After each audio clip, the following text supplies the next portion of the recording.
আর এরই পাশাপাশি মমতা বন্দ্যোপাধ্যায়ের প্রার্থী পদে প্রস্তাবকের বাড়িতেও আইটি হানা।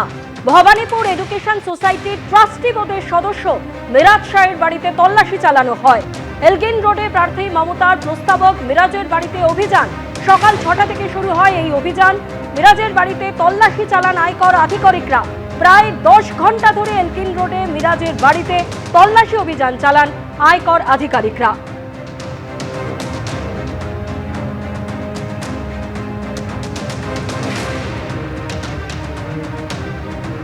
এখন দেখতে পাচ্ছি সকাল 6টা থেকেই কিন্তু তল্লাশি অভিযান চলছে এবং কোথায় তল্লাশি অভিযান চলছে সেটা তোমাকে পরে দেখাবো। কিন্তু দেখতে পাচ্ছ সামনে গেট বন্ধ, গেটের বাইরে দুটো গাড়ি পরপর। আমি ক্যামেরাম্যান দীপ্তকে বলবো সামনের দিকে আসতে। এই গাড়ির ওপরে লেখা রয়েছে ইনকাম ট্যাক্স ডিপার্টমেন্ট। এই একটা গাড়ি, পেছনে আর একটা গাড়ি, সেখানেও কিন্তু ইনকাম ট্যাক্স ডিপার্টমেন্টের গাড়ি।